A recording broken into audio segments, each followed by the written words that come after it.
Nottingham Forest 1, Manchester United 0, Arsenal 2, Fulham 1 on the night. Premier League football returns with a bang.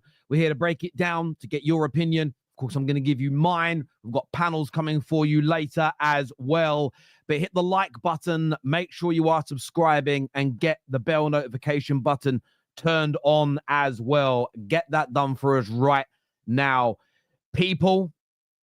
I'm going to start with Man United very quickly. I need to stop breathing at the end there when the ball was cleared off the line. I just want to start and say, look, Nottingham Forest are a dogged, determined. When you're playing them, they're an excruciating team to play because they make it hard for you. I think they've only conceded 10 goals at home all season. Liverpool didn't win there. I don't think City won there. United clearly haven't. We haven't won there. So a lot of good teams go there and don't get the victory. I will say that, a lot of people on the Top 6 show yesterday were predicting 2s and 3s and 4s, a United battering. And I was disappointed with certain elements of our game today. We gave the ball away a lot needlessly in the match. But I also feel we should have been more clinical with the chances we got. We had opportunities. Either the header was weak, the shot was weak. We hit crossbars. I do think Maguire had 2 chances to score late on. And I know he's a centre-back playing in those attacking roles, but I want him to do better, especially with the header. But I'm disappointed because I don't feel as though we were an awful team tonight. The only element of our game tonight that I was disappointed in outside of the finishing was I feel in the middle of the game, maybe the last 10 minutes of the first half and the first 20 minutes of the second, the middle third of the game, we just gave the ball away far too needlessly. Unforced error after unforced error. And for me, I put that on the players. I really do. Bruno, Xerxes, Dorgu, those 3 really stood out to me the most tonight. Just needless, not even dispossession, just needless passes, overcooked, undercooked, and it enabled the pressure to be relinquished. Outside of that, I was really happy. We nullified Nottingham Forest a very little outside of counterattacks. We defended set pieces very, very well. Onana had very little to do. There was a save late in the middle of the game, but that was from a header. They won it in the end for 2 reasons, Forest. One, they're a fantastic team. They defend well. They're dogged, as I mentioned. And their counter-attacking is deadly. And 3-4 minutes into the game, Dorgu's quick, but couldn't keep up with Elanga. The speed of that young man is amazing. I felt Garnacho tackled too early. I think he should have carried on running. He could have got around the outside. I saw TNT Sports blaming Maz. If Maz goes to tackle, I think Elanga feeds the ball through to, I think it was Gibbs White, maybe somebody else. I'll have to go back and look. He feeds it through to him, and they would have said, you should have stood your ground. But for me, it was I don't want to take anything away from how good that counter-attack goal was from Elanga, a brilliant run and goal. But I do feel we should have at least equalized in that game. I do feel Man United should have got a goal. But look, there'll be idiots that will blame 3 at the back. There'll be idiots that will blame the system. For me, what we saw tonight is a lack of physicality in this Man United team compared to Nottingham Forest. That can only be addressed in the transfer market, in my opinion, and a lack of clinical edge. So many poor performances today. And the one that stood out the most to me, last 10 minutes, I thought he improved. But Garnacho tonight was just so wasteful. 2 or 3 times he was put through on goal. Heavy touches made it easy for the Forest centre-backs or defenders. The amount of times he shot when he should have been passing and using the overlap. These things are just highly frustrating for me to watch because we need better decision-making from him. There's no doubt about it. But look, and I will say this as well, and this comment here says it, our attack stinks, and it does. This is what I would say also. If Man United had won tonight, how Forest did, everybody would be calling it lucky and a stinky win, especially if we'd have only had 5 shots on goal. By the way, it's not a lot. And I think they had 5 shots on goal for us. They might have had 6 in the end. Sorry, they had 8 in the end, actually, but only 2 on target. We had 24 attempts on goal tonight. If this was the other way around, you would all be there now in the comments saying United were lucky, United got away with it, blah, blah, blah. So I'm not going to project that energy because I actually am praising the quality defending, the last man tackles, the clearance off the line from Murillo right at the end. That comes from determination, hard work, grit, commodities that a lot of football fans don't appreciate in the game, and they didn't give up Forest until the final whistle went. Then they relaxed, and that's how they walked away with the 3 points. It's why they're third in the league. And if they can add more quality to this team, but maintain that dogged, hard-working approach, they could win the FA Cup this year. They're going to be in the Champions League next year, a pedigree that this club used to be at, and I want to congratulate them for that. At the same time, what I'm not going to do is say everything about Manchester United tonight was poor. Everything tonight about Man United needs to be ripped up and thrown away. I think that would be an emotional overreaction to the situation. Need better finishers, need better attackers. We knew that before kickoff. We already knew that we needed that as a football club, first and foremost. The central midfield area, again, we know we need to improve on that, but it's better quality players we need. We all agree on that. I think if we had better quality players tonight, the result could have been different against a team that's sitting third in the league.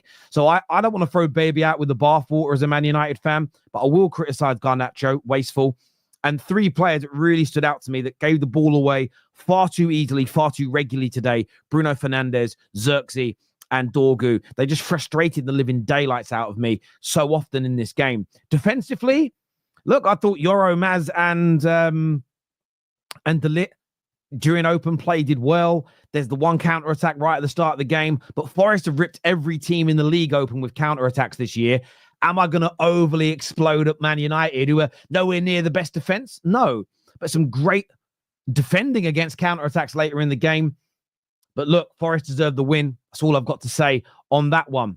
On Arsenal, look, I thought the Saka goal was kind of poetic after the week that we as football fans have had to endure. And when I say the week that we as football fans have had to endure, I'm talking about some of the crazy claims that I've seen for 3 or 4 days now, that Saka's being rushed back. Again, claim is being made with nothing being backed up by a single doctor, a physio, a surgeon. No one has leaked it from the football club. Oh my God, there's these fears. This man has played practice games behind closed doors. He's been back sprinting on grass for like a month. The original diagnosis, when it came out, said he'd be out between 2 to 4 months. He's back 3.5 months, which is the upper end of the predicted time. And he came on and he did look good and he looked fresh and he scored his goal as well. Yep, a late consolation goal for Fulham in the game, but I thought it was a very professional performance from Arsenal. Only really dampened by the injury to Gabriel, which I think, the group chat was blowing up. Season's over. Madrid are going to smoke us now. I will say this about the injury very quickly. You've still got Ben White and Yuri and Timber in this team that can play centre-back. I am personally, there's only a 20%, 30% chance Arsenal go through against Real Madrid, fully fit squad. I'm not saying that's gone down to 0 because they've lost Gabriel. They have still got 2 very good centre-backs. It's not like, I know Kivior came onto the pitch today, okay? But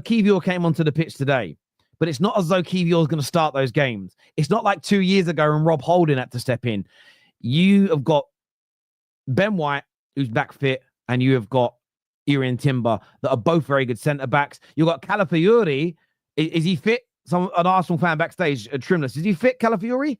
I think he's fit. Well, he is a centre-back by trade. They all know and play your system. So this whole idea that your season's over because of the injury, I think that is a little bit of a stretch, even though it's a bad injury. Let's see what the assessment comes in at. But overall, I thought Arsenal were professional tonight. They got the job done well. Moreno scoring again. And I actually thought about this. Hindsight's lucrative. And you had those 2 games where he started up front where the Premier League title race kind of ended for Arsenal. But what I was thinking about during the game was maybe him as the striker wasn't the biggest issue. Maybe it was coupled with Saka and Martinelli being out at the same time. No Gabriel Jesus, nothing.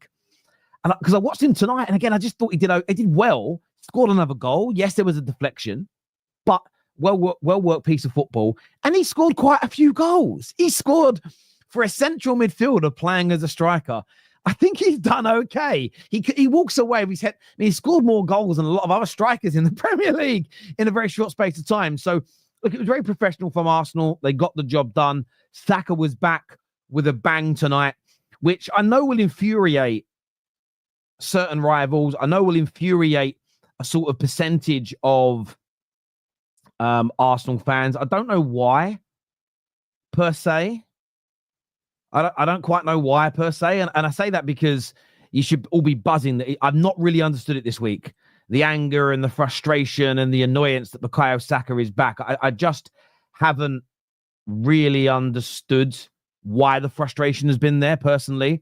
No one's been able to point me to the actual reason.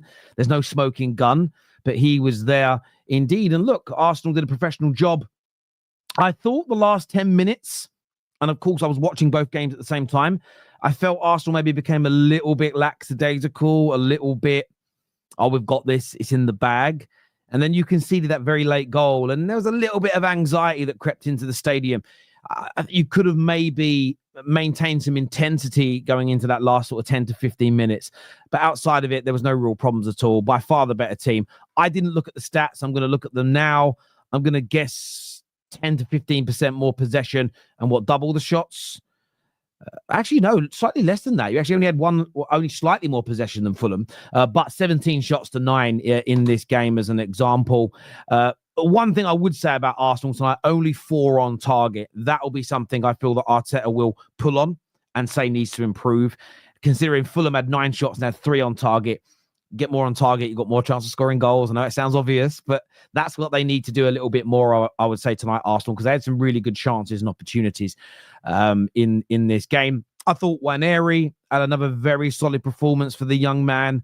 He's just growing all the time. It's going to be interesting to see what happens with him now, with Saka coming back. Do you play Nwaneri and Saka in the team together? Does Nwaneri drop to the bench?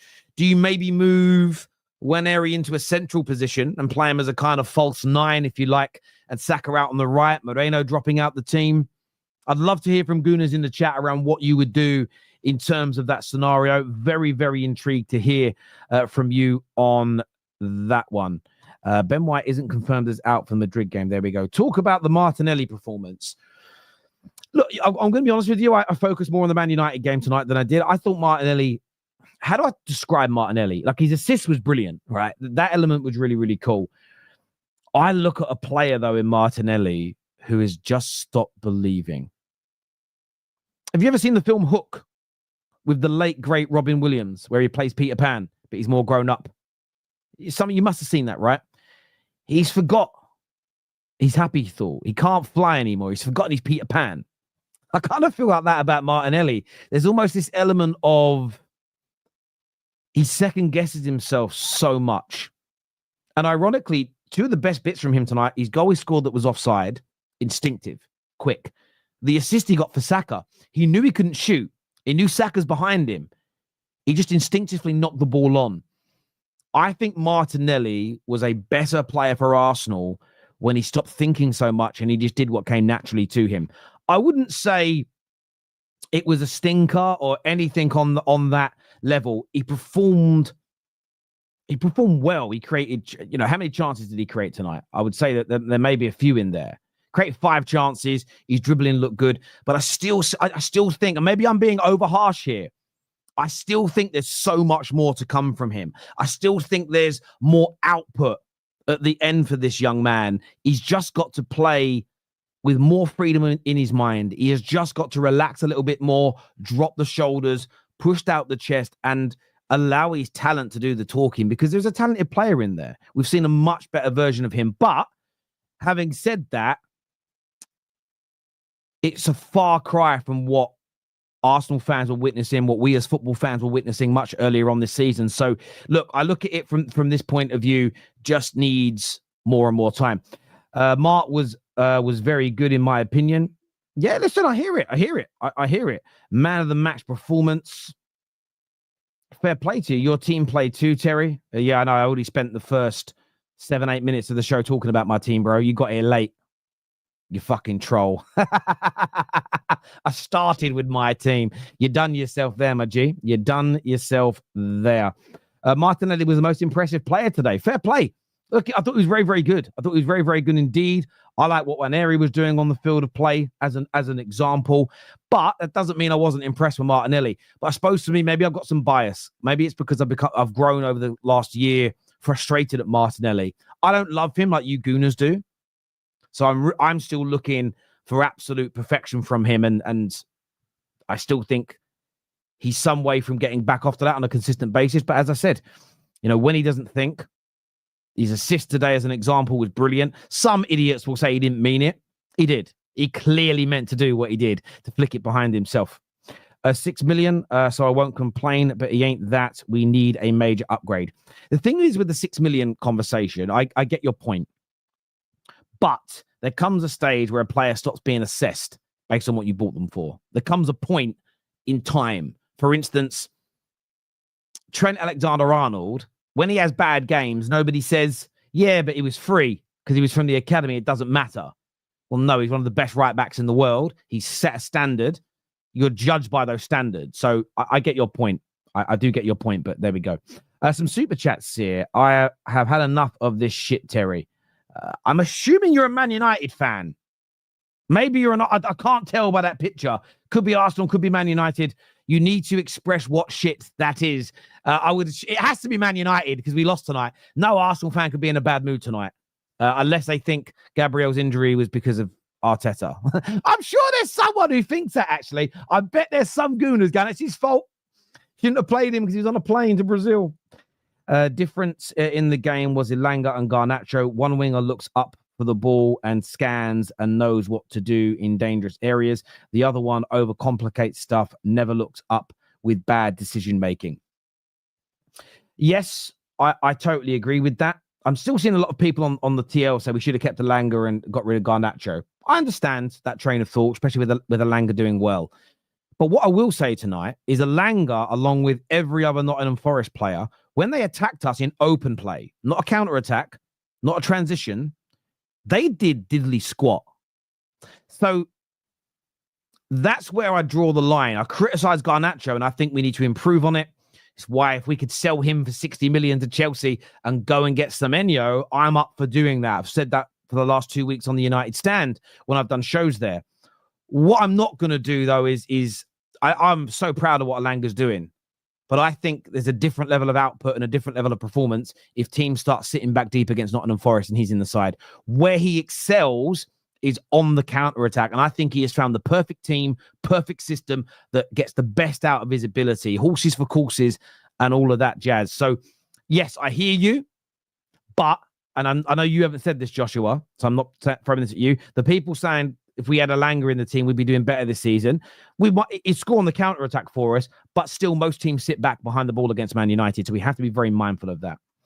As soon as the troll popped up, bro said, you gooner. It's we gooners, bro.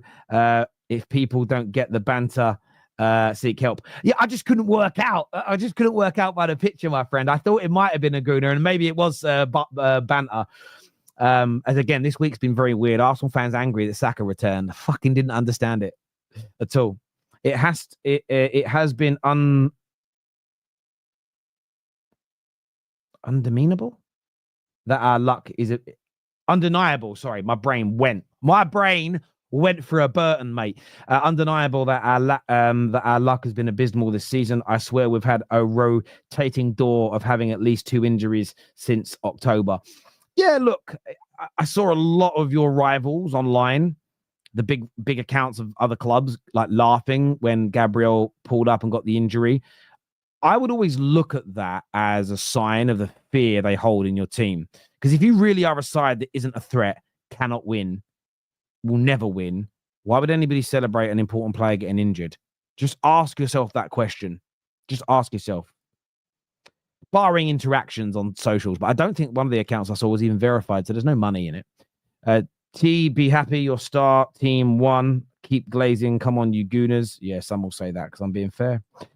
Do you think our young attackers can become more clinical without an experienced striker up front? It depends what you're talking about with our young attackers. Can Garnacho improve? I don't know. I'm at a point with Garnacho where I don't know. He wants to try and be the hero all the time, and I think he doesn't do the simple things better. Was I annoyed with Højlund's performance when he come on? I thought we held the ball up okay, but did we create a chance for him to be more clinical tonight? No, we didn't create one clear-cut opportunity for him again. And I don't think tonight had anything to do with him making the wrong runs. We just didn't work the ball into the right areas for him. We need to buy better players. I don't even think it's about people developing, and we just need to buy better players, point blank. Man United were good, but no end product. Maguire, poor at the end. Yeah, look, I agree. Again, I'm not angry about our overarching performance. There's a few individuals I would call out. There's a few moments that I would say we could have done better in. But by and large, we did the top 6 show yesterday. Everyone was predicting 3 and 4 nils. We're going to get battered, not be in the game, not have chances. That doesn't mean I'm happy to just lose narrowly 1-0. There's things to call out. But it's so funny, right? Because if we won that game in reverse tonight and played like Forest and won it, everyone would say, you can't take nothing from that win. It was stinky. You put in an half-decent performance, there's lots of criticism. People will say, yeah, you lost. That means fuck all. The problem is the goalpost will always be moved, I think. Always be moved for Manchester United because we're everyone's biggest rivals. Please sell Garnacho for fuck's sake, is what CeeLo says here. And Luke says, hit the like button, please, chat. Yes, please get that done. Get the like button hit. Bringing out the panel now to have their say on the show with us. We've got Conor, Trimless, Alfie, Judgmo, KJ are all here with us this evening. So I was just checking something. A message somebody sent me. KJ's here. Connor's here. Judgmo, Alfie, Trimless. Welcome back to the show, everybody. I'm going to go to you first, KJ, because you look utterly depressed, my friend. What's wrong? Oh, man. We could have played that game for an extra 3 hours, 4 hours. Heck, another 24 hours we could have played that game, and I still don't think we would have scored. You know what? Sales wouldn't have to been in net, and I don't think we would have scored today. It's just one of those games where I just get frustrated because I'm looking at the team. I'm looking at the positives. Defensively, we were good. I think we was very good defensively. Just barring Maz, De Ligt and Yoro had good games, dealt with Awani very well. Yoro's tackle on Elanga was wonderful. You know what I mean? This is why we bought the kids to make those recovery tackles and time them well. We had possession. We played out pretty well. Sometimes out of their press, we played pretty well. We got out of it. We got to the final third. And then nothing. Poor shot. Crossing that only gets to the first man, can't beat the first man on the cross. And then when we do get a crossing that's decent, we decide to head it away from the goal or straight at the keeper.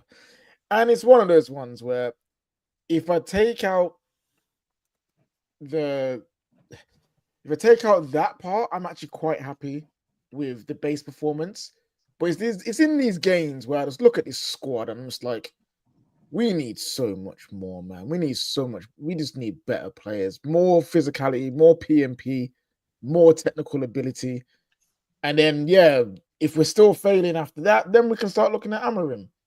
But you can't tell me today Amorim's the reason why flipping dog you can't pass the ball 5 yards. The reason why that Garnacho can't cross the ball accurately to anybody. It's just a frustrating night because it's kind of like, yeah, we come back off an international break off a high. People are hoping for a decent performance, and we get one, and we just get nothing for it. You know? Yeah, I suppose. Look, for me, I get where you're coming from. There's a few things if we're going to be balanced, because you won't see much of that in the media. You probably won't see much of it from rivals. Forest's home record is the best in the league in terms of conceding goals. So is not scoring at Forest an indicator that we won't score in other games for the remainder of the season? Not necessarily.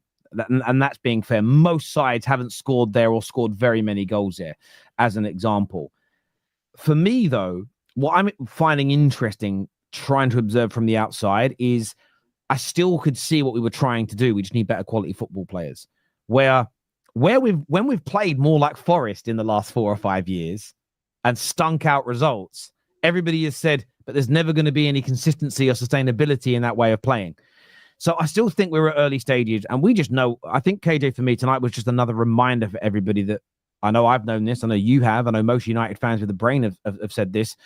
We just need there's a long way to get this squad near the level to be right at the top of the league, because a better player than Garnacho, as an example, a better player than Eriksen to come on, a better player than Mount coming on, a better striker than Højlund on the football pitch, could have been a very different football match for Man United tonight, with the system being exactly the same.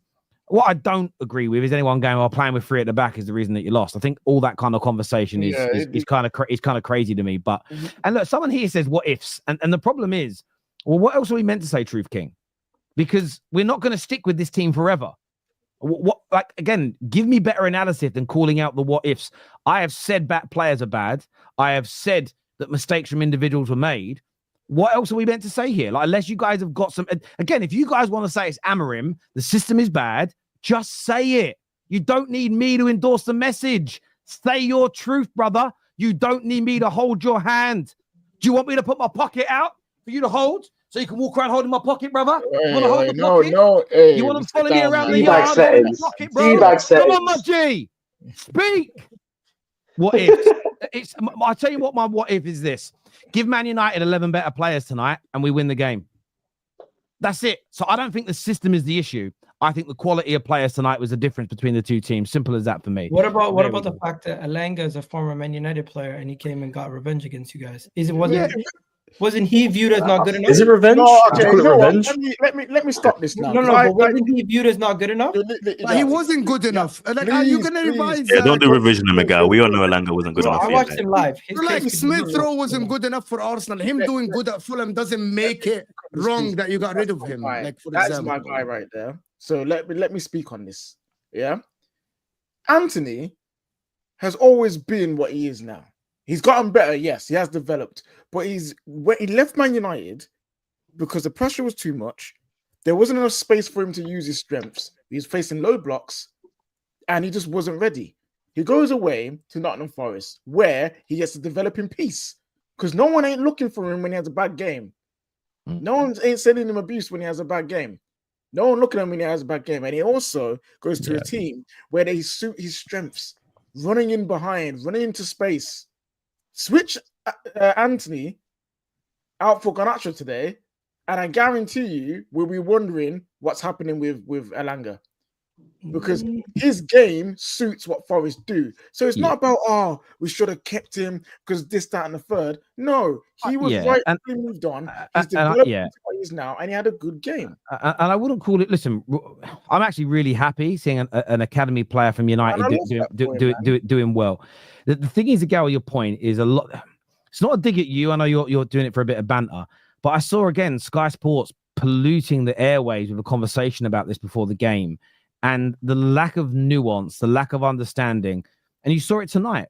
Outside of that counter-attack, which was fantastic, it was amazing what he did, and then the one near the end where Euro put in a great tackle. No one's praising Euro for that. It was brilliant, by the way. When he was attacking and we actually had players back, what did he do? The answer is nothing. And that's what was happening in most games for Man United.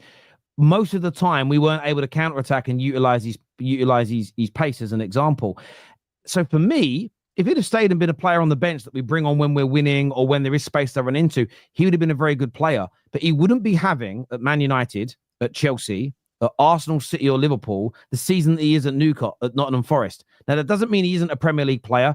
Doesn't mean he shouldn't be praised. But we saw this when Jesse Lingard went to West Ham and the media did the same thing. Look at the goals. Look at the goals. You guys had it when Willock left and he went to Newcastle and there was more space and more room. Oh, my God. Arsenal are fucking idiots. Look what they've done here.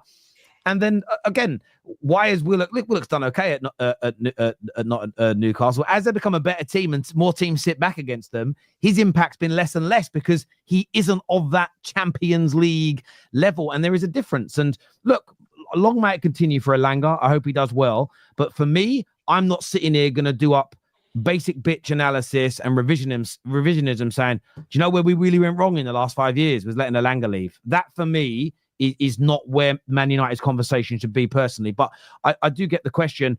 Mo, what are you here to say, bro? Bro, about Man United, to be honest, I was focused on both games. And I want to say something about Man United. I didn't think that Man United played bad today, as bad as I thought they would be. I thought Nottingham Forest would dominate the game more.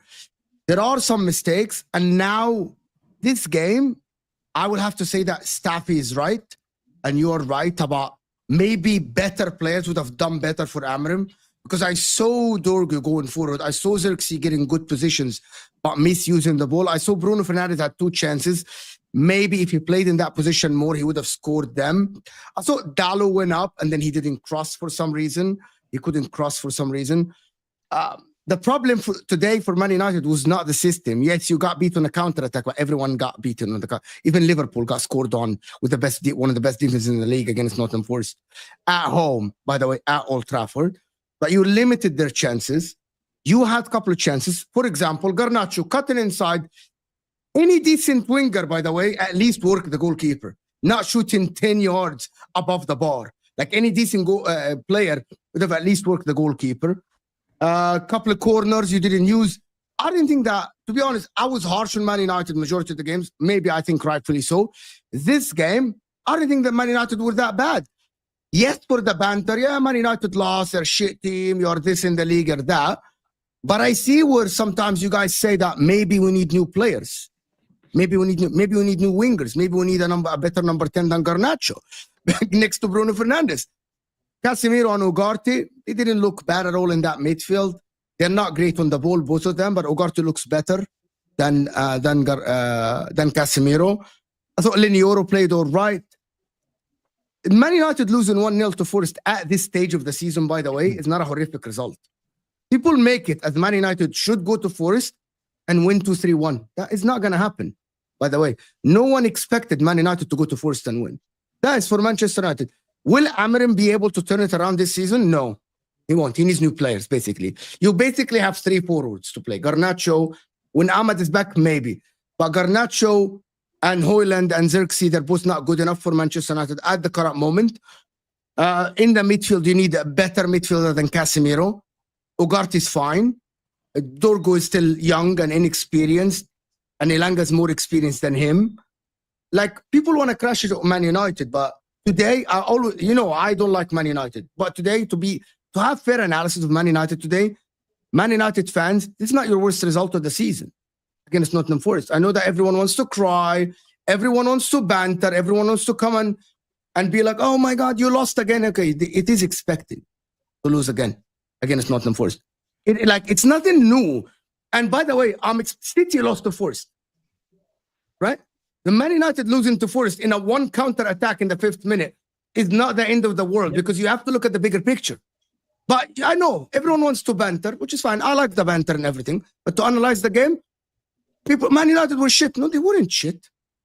They went to Nottingham Forest and created chances. I think that's to be fair, Terry. I do think he's 100% spot on. Man United going into this game are categorically not a better team than Nottingham Forest. Thank you. Entitlement from some of your fans to think every team that is not a Big Six team, if you drop points to them, those days are over. But I'll be honest with you, Egal, I don't think it's Man United fans. Nope. I was talking to LB about this earlier on today, and it's everyone's entitled to banter the way they want.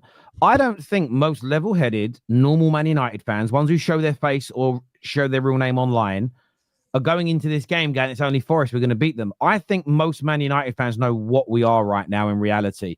You have got the sort of fans who probably picked us very young when we were doing really well, that only picked us because we were a winning side. They can't handle where we are right now. They won't be able to. They picked us as a fashion accessory. They picked us because it made them feel better about themselves, and they live vicariously through Man United. So if we're not doing well, they see it as a reflection on their character. Oh, they're my team. I look bad because they're not doing well at the moment. But it's rivals that are doing this. It's the people that are saying you can't take a positive from this because you lost are the same people saying we were going to get battered. And I know them because I recognize their names in the chat. Ironically, Man United for years, win, lose or draw, all our rivals wanted to talk about was performances. Can you see a shape? Can you see patterns? Can you see a style? This now we're actually talking more about that because we can see it and we have a manager for it. Suddenly, that's all if, buts and maybes, and nobody wants to have that conversation about what the team looks like when the squad's built out. And it's tiring as a Man United fan because we can criticize, and we've criticized the team loads tonight, but we can't ever say anything constructive. It's just jarring, to be honest. It really is. We'll come back to some United stuff in a minute. We've got some super chats to come on to as well. And you say, what a load of BS. That is code for Terry's right, but I don't want to admit it. And you're right. It is forced banter, but it's shit. You can't say we're going to get battered 4-0. Like, in terms of banter, the way it would work amongst friends, and this is maybe why I said, maybe I didn't think about this clearly earlier when LB challenged me on it. The way the banter me and my friends had was this. If I said to my mate who's a gooner, you're getting battered tonight, 3-0, and they narrowly lose 1-0 in a close game, if I'd have gone, you lost, my mates would have gone, yeah, but you were wrong, Terry. You're not in the position. You don't have the banter privilege because your prediction was so wrong. I'd have got laughed at by my mates. It only works if your prediction kind of comes true or the prediction of that person was way off. It doesn't really work if I go, I think we'll narrowly lose. You say we're going to get battered 4-0. We narrowly lose. And then you go, wow, you guys are shit. Just the way the banter me and my friends had, it never went that way. Me and my friends could be wrong. We could have banter, like we could have, the way we are with each other could be totally off key. And maybe me and my friends are the weird ones. I just feel like that's how it should work. But that's just my personal opinion. Terry, you're talking to mugs. Right, listen. Con. What did you make of Arsenal tonight, mate? I was actually I was surprised. Do you know what? This is the first game in a long time that I actually quite enjoyed. We were good. Do you know, we got the job done. Listen, obviously the scoreline might say a bit different, might say it's a close game if you didn't watch the game. But do you know what? We showed a lot of intent today. And we haven't shown that in quite a while in terms of in a league game. I'd probably say since the Man City 5-1. Really good today. It's such a shame about Gabriel, but we'll see what happens with that. But overall, I was so happy today. I think Martinelli, that was the old Martinelli I saw today. Fantastic today. Very clear that the 2-week break has shown a lot. I feel like we need more 2-week breaks to actually show intent in games because it was all around the park today. It was very, very good. I thought we controlled the game well as we usually do when we hold possession. And it could have been more today. It could have been more. We could have had more goals. Dare I say, if we had more of a killer up front, would we have had more chances? But, you know, the scenarios we had, Saliba had possibly 1 or 2 in him from set pieces, which unfortunately went over the bar. Multiple chances from different players, Wanyeri as well. Overall, really, really good. And Marino seems to be shutting me up day by day, unfortunately, by scoring another goal, which Why, I bet... unfortunately? Fortunately. No, listen, unfortunately, yeah. But, you know, yeah, unfortunately, because I'll get more negative. I'm too negative. No, fortunately, yeah, he's scoring goals, isn't he? And that's what we want. Well, that's what we want him to do, isn't it? That's what we want him to do. So, but there'll be fans out there that have already been messaging me saying, oh, Conor, but you didn't want him up front. You didn't want him up front. But no, he's doing his thing, man. So I've got to respect it. And yeah, listen, Odegaard, actually, I have no complaints with today. I thought he was very good. I'm normally Odegaard's biggest critique. And I actually said, you know what? He was actually trying today. I thought he was doing his thing. I thought, fair enough. You're doing good. Saka, welcome back, man. I'm not personally happy with him being back already. I thought it was a little bit too quick. Oh, you're one of them, are you? I thought it was a little bit too quick. Yeah, You free. 4 months. Where did you get your degree? Where did you get your degree? Where did you get your degree? Where did you get your degree, Broski? You mutant. I thought it was a little bit too quick. But listen, again, I'm being proved wrong. I always say I'm happy to be proven wrong. However, on Saka, I would bench him again for Everton this weekend to save him for next week. And then because Wanyeri's done nothing wrong. What effect is somebody going to have if they're not match fit? Brother, come on. He will be fine for next week. We've got Wanyeri who's doing fine. He got another assist today. He's cool. Then what? I'd rather have 100% Saka ready for next week than having him start in case he gets a knock or something against Everton. Just have him ready. I'm not even saying start him. I'm just saying do the same thing. Start Ethan. Give him on off. That's what he said. That's what I said. No, but I thought he said don't even play him. No. I said bring him on again. You know, so yeah, listen, I'm buzzing. Listen, I am buzzing that he's back. You know, for me, Saka's my favorite player at Arsenal. Saka for me is like, you know, Liverpool to Salah, Man City got Haaland, you know, Chelsea got Palmer. Saka's that to me as an Arsenal fan. So I'm always happy to have him back in the squad. And you can see the reaction as well from the fans when he came on. It's nice to have him back. And it's nice to have that option finally of having him back as well. And it's going to be a big boost. Do I think it's going to be a big boost enough to go ahead and get to the semi-finals of the Champions League? No. But it is nice to have him back. And today you could see the energy in the team when he came on as well. They were very happy to have him back in the squad. And he brings a smile to every Arsenal fan's face. You can't. I think even maybe some rival fans' faces as well. I think a lot of people love Saka, and you can't not love Saka. You know, so it was nice to see him back today. And overall, listen, I was very happy. I thought the whole team showed a lot of intent today, and we got the job done. I could have seen more goals today personally, but we were very, very good today, and I don't have many complaints. That performance from Martinelli today was probably one of the best performances I've seen from him 100% in 2 years. What he was 100%. Doing, taking the ball from deep, driving forward, starting the play, then handing it off, then flicking it on for Saka's goal. Just that possession alone showed a level of confidence he hasn't shown in months. I don't know if it's because he's back from injury. I don't know if it's because he had a break during international break. But the combination of the two have done him wonders, and it was great to see. I actually disagree with Conor on one thing, which is Martin Odegaard. And I'm not somebody who brings up too much negatives, but I did find the cohesion wasn't there with Ethan, and even when Saka was coming back. I can never win. I always critique him, and then you ever go at me. I give him praise for one match, and you're out here critiquing me for that. I did think Martin Odegaard was a little frustrating today, but maybe it's just the cohesion was off. The chemistry was off with the boys as they were kind of stepping on each other's toes on that right-hand flank in between the penalty box and the right-hand flank. They were just messing up a lot of the touches in that area. I seen Trossard, Saka, Odegaard, Ethan, all in the same area at times, and it's just like, what are you guys doing? Figure it out. But the positives outweigh the negatives. The two major negatives are the injuries. I think Timber's going to be fine because Timber continued to play on. He got the injury in the first half, played until the second half, but Gabriel Magalhaes out versus Madrid is a big worry because right now Timber's injured potentially. We already know Ben White had a niggle going into the game.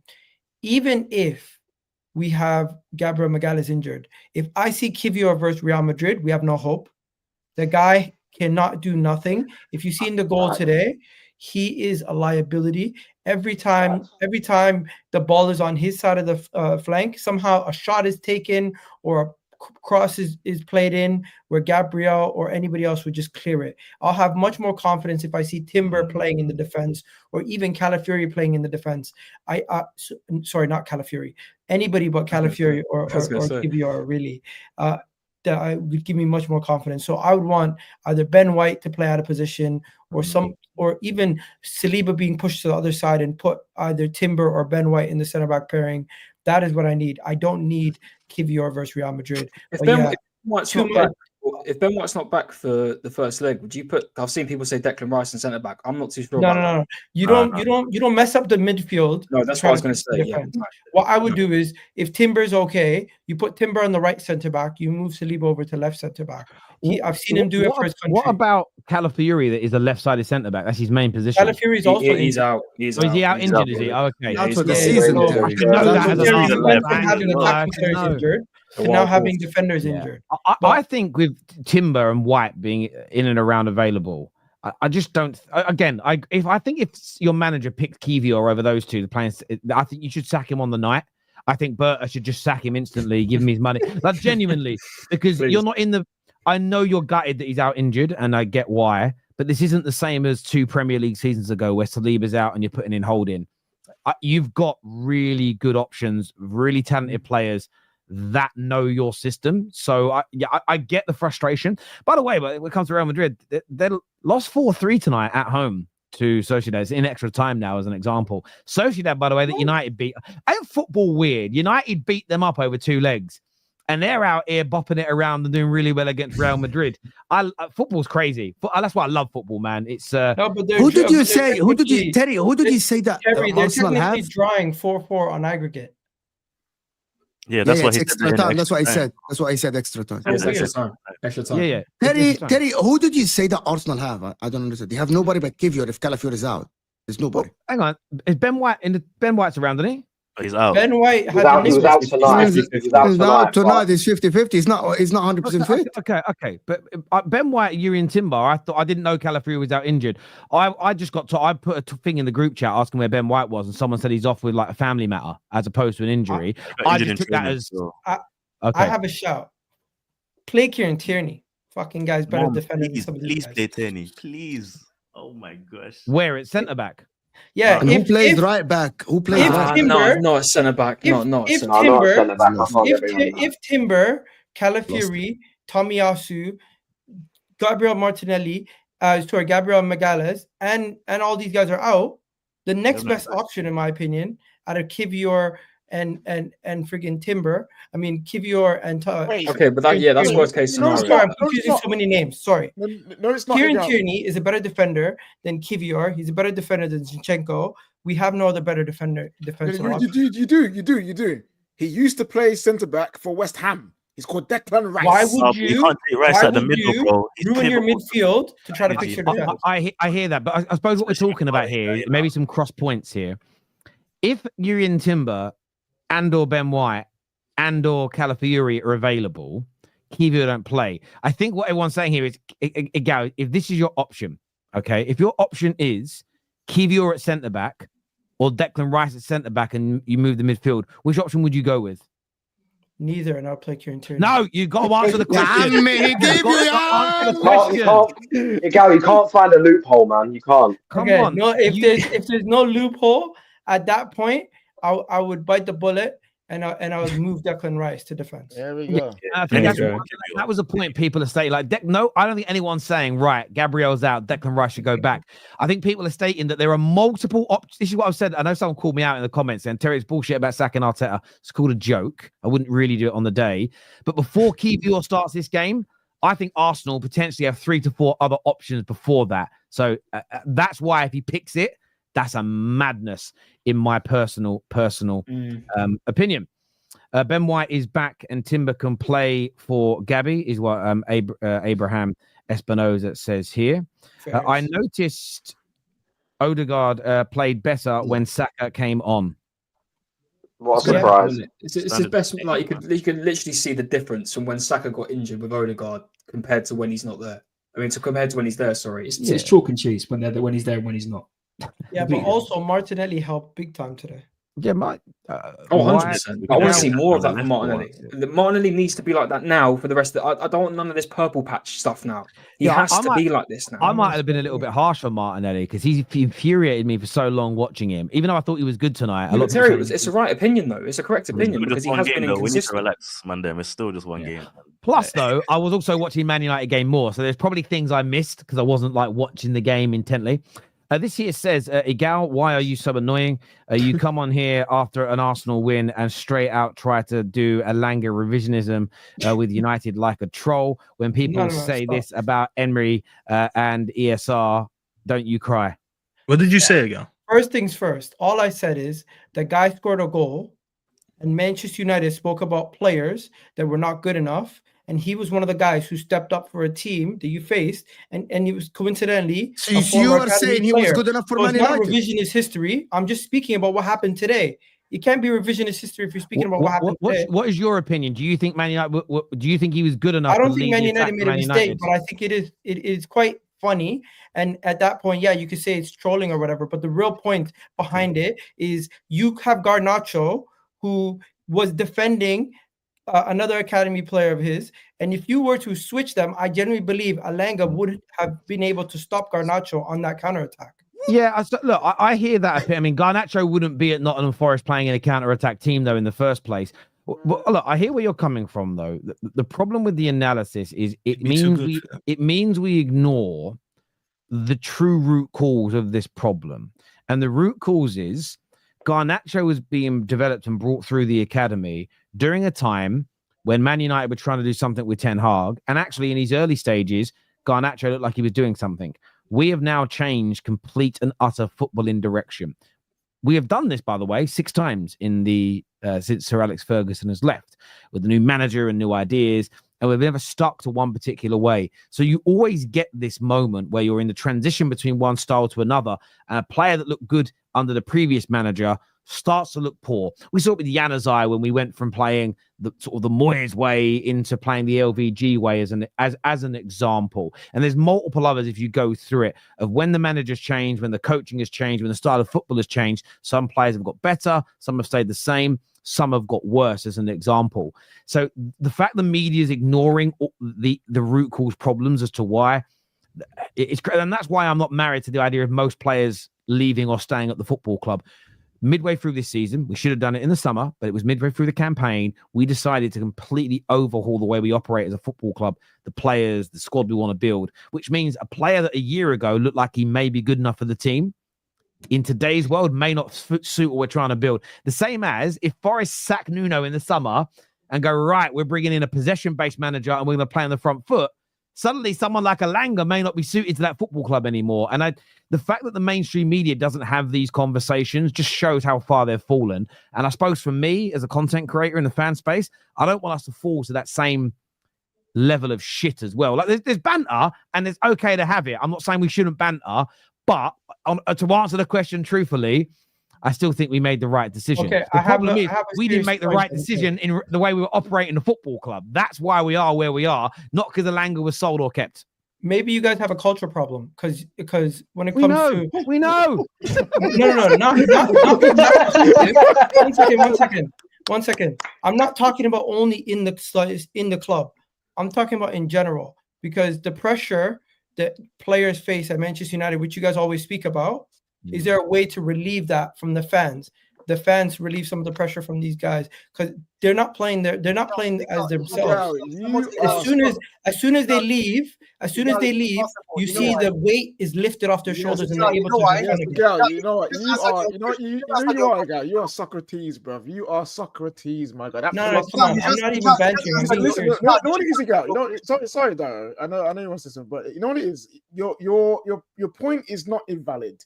It's not wrong. It's perfectly fine. But as United fans, on this channel especially, we've spoke about that point nearly every week for like 2-3 years. So to hear it as like a, by the way, what about this? It's like, yes, we know.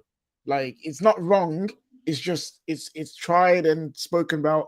And the only way this can get fixed is if the club brings in better players and we get better. Because the fans ain't having none of it. They're just not. We've seen too many players in the last 12 years leave and look better elsewhere. For me to just always say we've sold the wrong players and bought the wrong ones. How many players have we bought that have looked good at their club we buy them from and then they drop off at Man United? And I get this bad scouting, and then what we do is we change system, change manager, and then it's a big fucking mess. But what you're saying is that, again, Elanga, happy for him, but I do not think for a single second that individually selling him is the sort of the reason why Man United are where we are right now. We could use MLS centre back with Tierney at left back. No. Have you watched now? my man? Have you watched the game? We're doing too much. If you think Miles Lewis-Skelly can play centre back, you got another thing. You're crazy. I think in an ideal world, if you're looking at it, if you do plan to move Declan Rice back to centre back for the Madrid game, I think from that position you move Tierney out to left back and you move Miles Lewis-Skelly back into the midfield because he can play as an eight. In an ideal world, can Gabriel just be fit? Yeah, that's what we all want. Please. Gabriel is not fit. You can still play Saliba and what's his name? You can play White on the right hand side. And then no. That's it. Centre back, isn't it? not centre back. Not centre back. Flip and White on the right. Yeah, right back. Yeah. Play Jurriën Timber and Saliba in the middle, and then play. That's the perfect scenario. Because I've seen Jurriën Timber play across the back line. At least for one game, he's a more reliable player with the ball, more press resistant. If you just tell him don't go forward too much, he's not playing as a full back. He's not overlapping this time around. He's basically holding that position. I think Jurriën and Saliba can do a job. Regardless, you'd rather have your best players available for a game like Real Madrid. But if you don't, you want your best players in their best position. Declan in the middle. Is better. Well, and I think if you take Declan Rice out, the last thing you want to start doing is I know Tierney does play regularly. He is a left back, but how much relationship does he have with Martinelli, Lewis-Skelly inverting it? I know he's a midfielder by trade. You almost want to not upset the apple cart too much. So if Ben White is fit and Timber's fit, I would say you move Timber into the central area and then you put Ben White at right back because the relationship that him, Saka, and Odegaard have together is excellent. So I think it's about trying to keep this is a bit of FIFA. It's trying to keep the chemistry as good as possible, trying to get those lines to go green, bro. Like but in reality, I think that's what you got. You can't make too many movements against Real Madrid. Although sometimes a little bit of, I know it's gone wrong for some managers, but maybe a few little people changing positions on the night could throw off Real Madrid's game. You never know. This here from Zeno. I know that Staffy is going to smile when he reads this. Watch Staffy's face, everybody. Everybody focus on Staffy. He'll smile. I hope Garnacho never makes it as a footballer. What Zeno said here. I told you he'd laugh. I know my bro so well. He was poor tonight, wasn't he? It's got to be said, Staffy. He had a bad night tonight. That kid is dog shit, bro. I can't listen.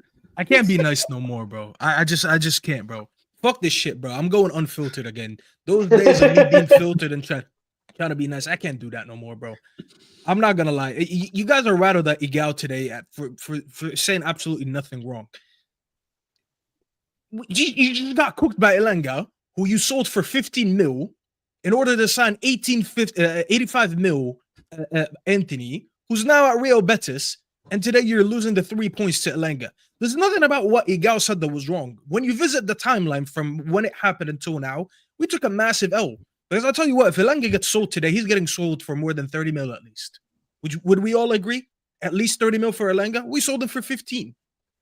And the guy that we replaced him with is no longer there. And he did bitch Garnacho on that goal. I'm sorry to tell you, he gave him a stiff arm. He gave you know a stiff arm in the NFL? That's what he did to him. He stiffed him, and then he went ahead and scored. The kid, I mean, you I'm not gonna lie to you, you waffled a lot today. I don't remember the last time you waffled so much. You were saying earlier, what did Elanga do other than that one goal? And I think you mentioned a chance he created. Just him leading the transition every time and taking him to the final third was something that we couldn't do today. Because we had Garnacho every time he gets the ball. He couldn't dribble past Nico Williams once. That isn't what I said, though. I said that when he went on a counter, he was good. I was talking about the comparison to, again, what I think you've also said about us getting rid of him and who we brought in. I'm not saying we replaced him with better. I'm stating that when Forest attacked, when we had our players back, he and Forest did very, very little.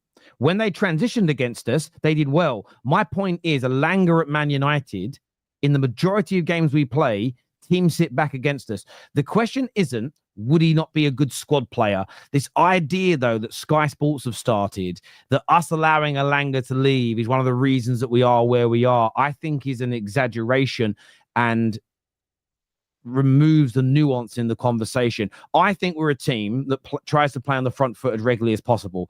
I don't think Elanga is good enough against teams sitting back, being doubled up upon with very little space to run into on a regular basis. I don't think he would be performing like he is at Nottingham Forest. I don't think that's waffle. People can say that's for me, I think it's revisionism. I just don't believe, because I watched those games and I remember what people said about him. He wasn't good enough in those tighter spaces. I'm not saying Garnacho is also, I'm not saying Garnacho is better.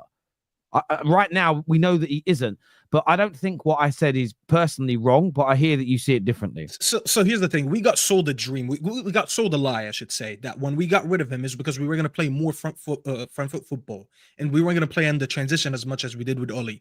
Then we got that bold fraud who actually did the same exact thing, and he just did it in a worse way than Oli did. He played shit transition football, and then we lacked athletes, and it showed. Right now, if we have Elanga, by the way, and KJ would tell me, I actually was okay with Elanga leaving. I wanted him to get sold because I thought I had a different vision of where we're going. But let's be real. If we had Elanga today, he'd be starting for us week in, week out.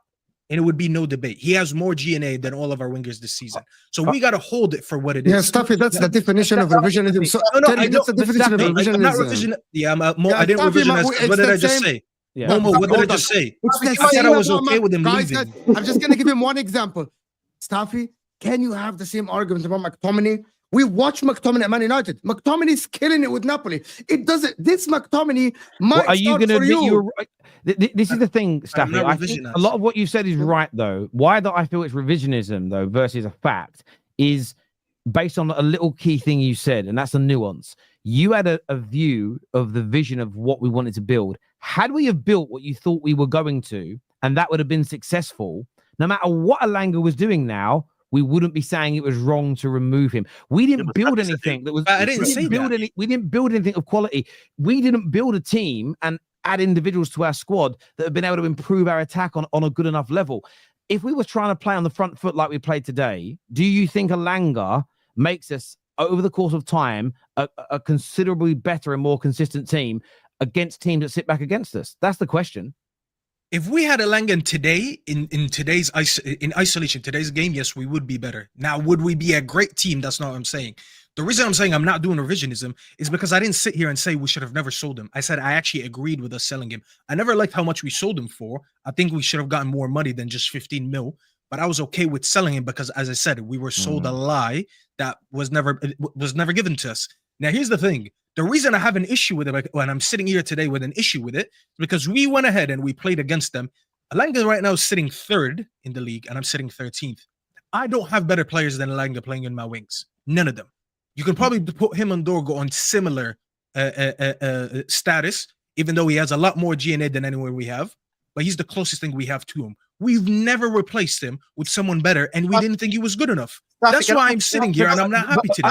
And it's fine you think that. All I've got to call out is you agree with me that we were right to sell him, but you're saying I'm waffling.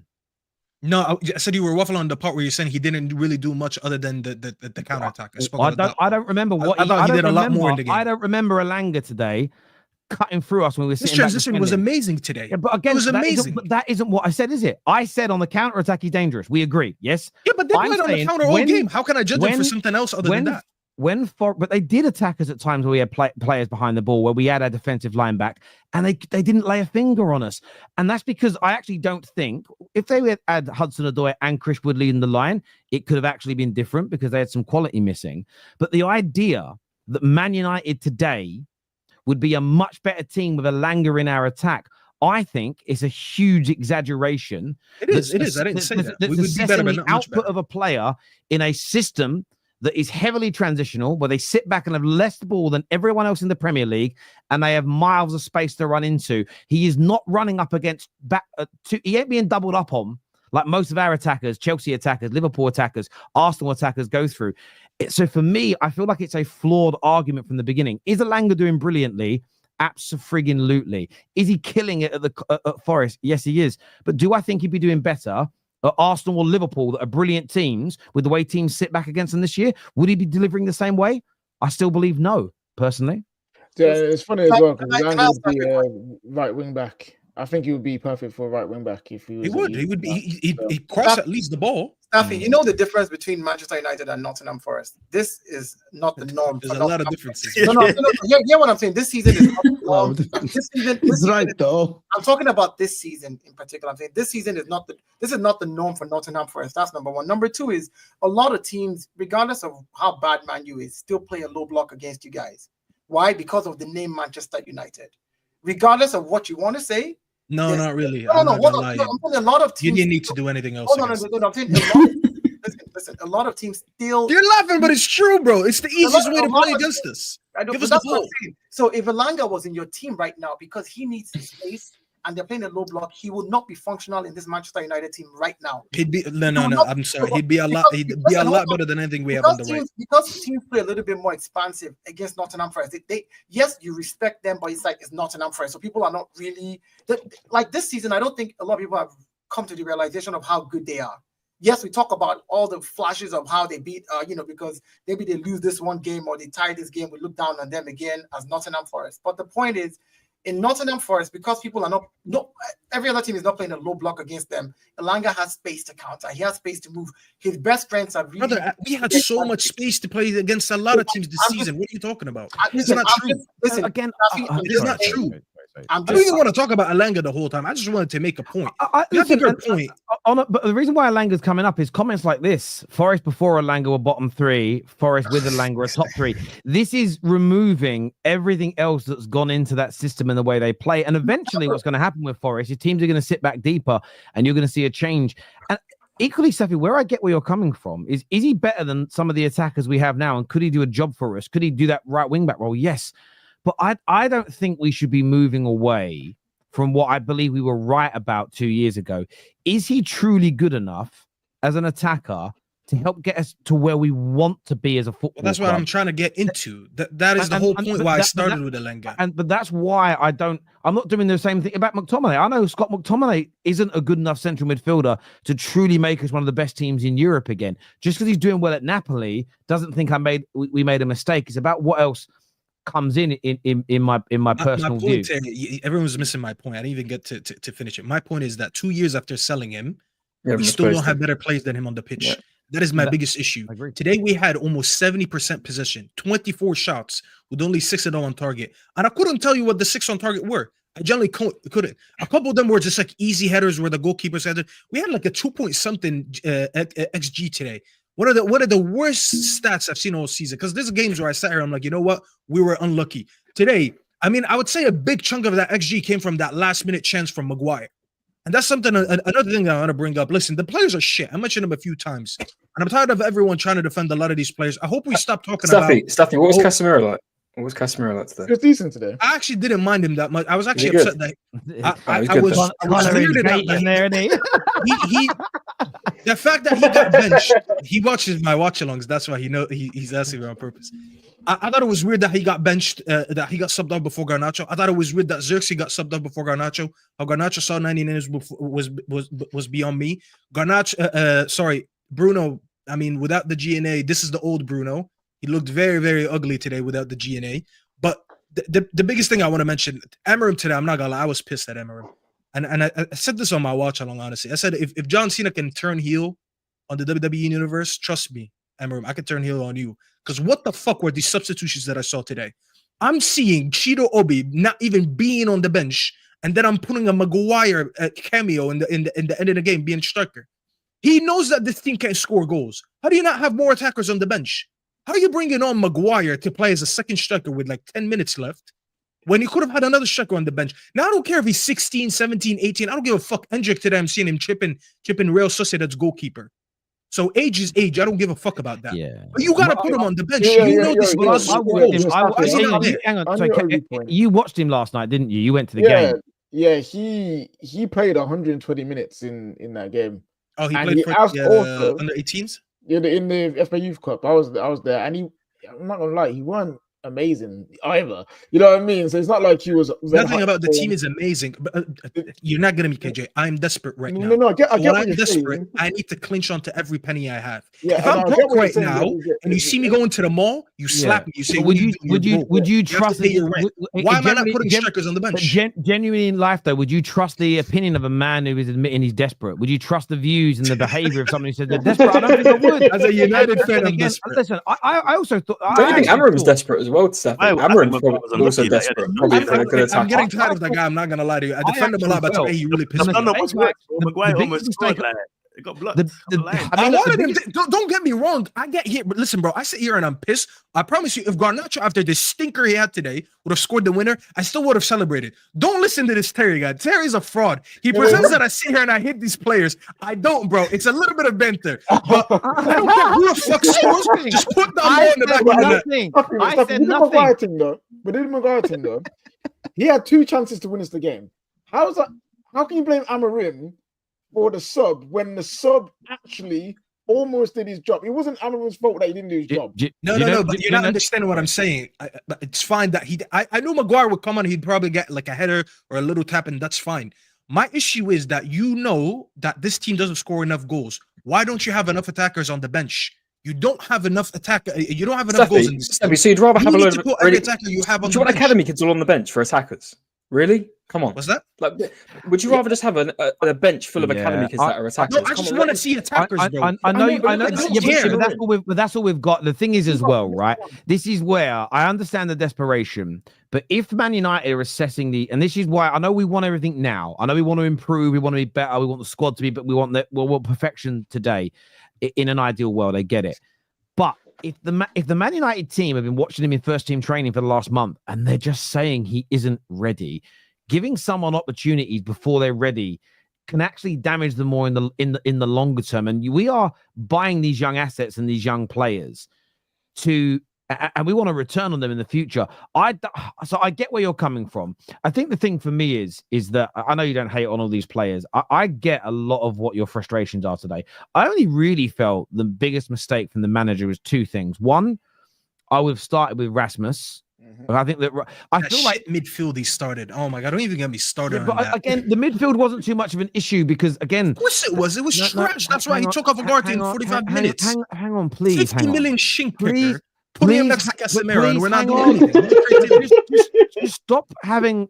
Just stop. I know it's time of the month, right? But just slow down a minute, right? We just fucking lost. We're sitting 13th, and you're wondering why I'm rambling on. Logically, I get what you're saying. I told you, political stuff is gone, bro. I know. We were up against today a very powerful team, and again, the idea of that midfield to begin with was to try and stop them from consistently being able to run through us with power. And barring that opening goal, it did its job. I feel the mistake the manager made was I think he had Maz and Euro on the wrong side. Because I think that the left-hand side needed that combination of the two together, and it looked quite good in the previous few games that they played. Where I also agree with you is I wouldn't have taken you. I know he wanted to drop Bruno deeper and change something up, but I would have taken Garnacho off the pitch for Rasmus Højlund as an example. I would have kept that midfield together as long as I could. I know why we brought Eriksen on. But for me, when you put Eriksen into central midfield, we then became more susceptible for those counterattacks. But equally, we don't have many other options. And it's difficult when, that's why the summer transfer window is so important to us. I really would agree. But at the same time, look, I'm not just blaming sort of the usual players we go for, Garnacho and Bruno. I thought that Xerxes on the ball today was he gave the ball away needlessly, easily 6 or 7 times.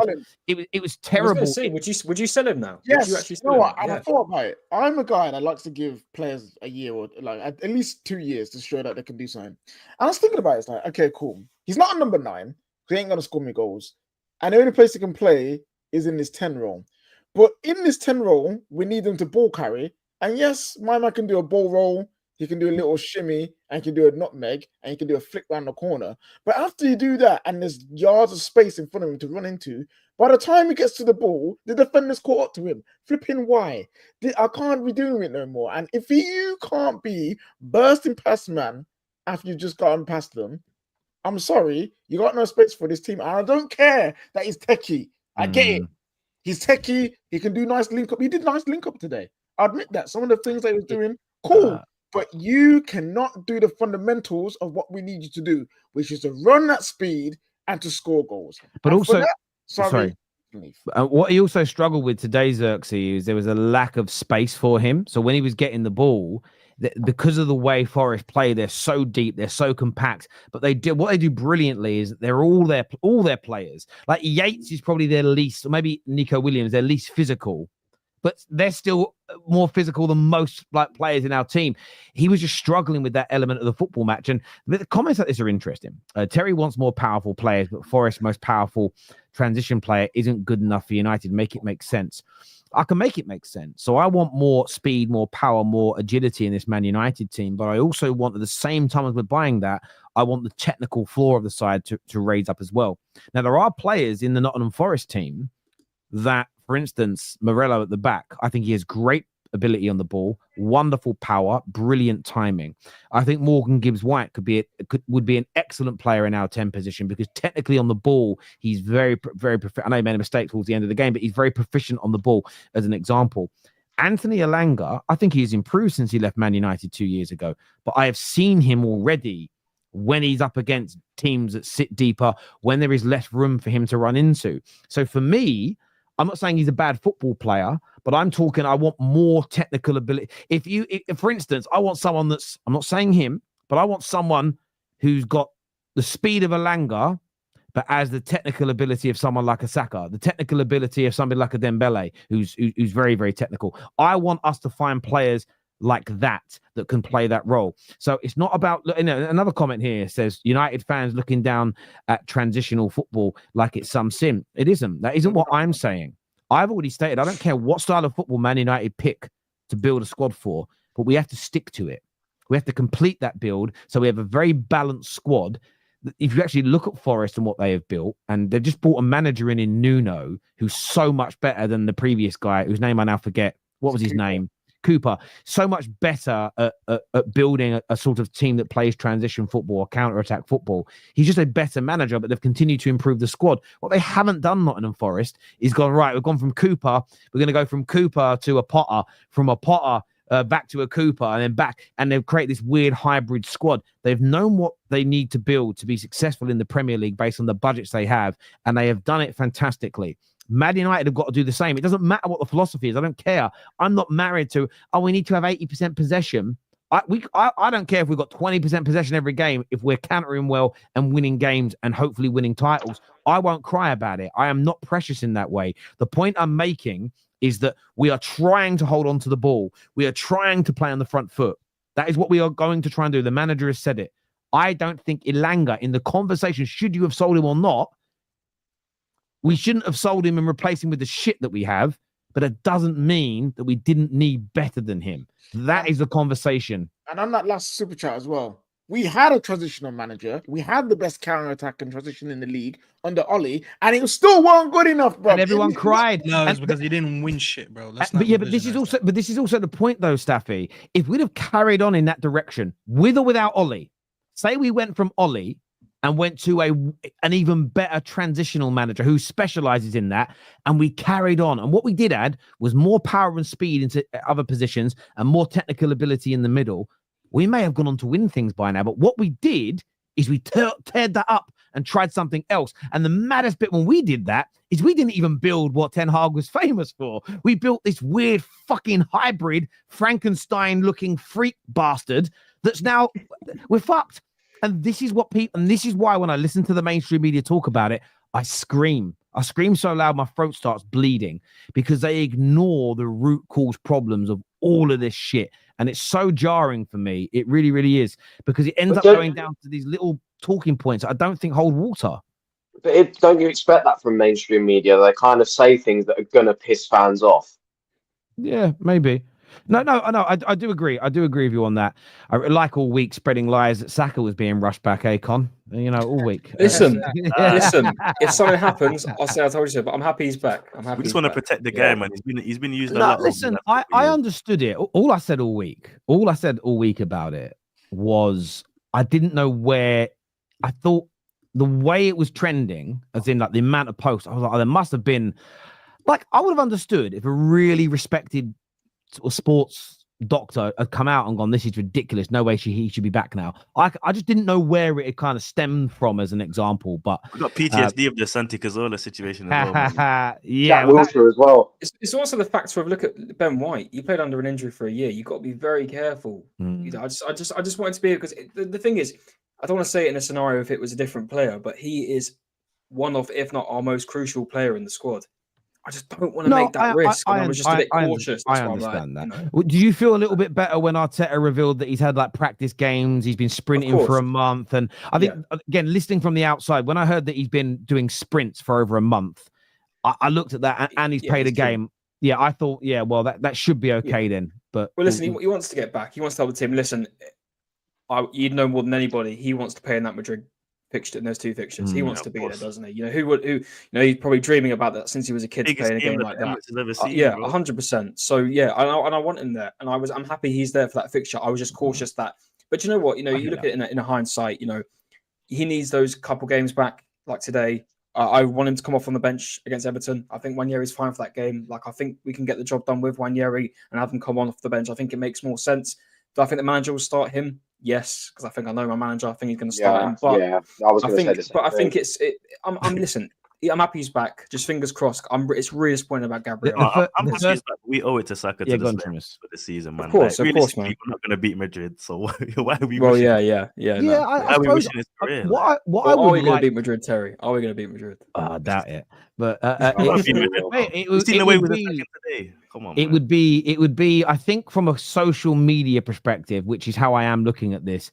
It would be, if you knock them out, I think it would be one of the biggest 24-hour periods in the social media era of sport, which would, you make thumbnails, you're gonna be a busy fucking man, I tell you. The amount of faces you're gonna be making like this, bro, is gonna be crazy. But look, listen, I suppose this is the thing, right? On him resting for the rest of the season, I would love to hear from like an expert on this in terms of, is that good or bad for the body?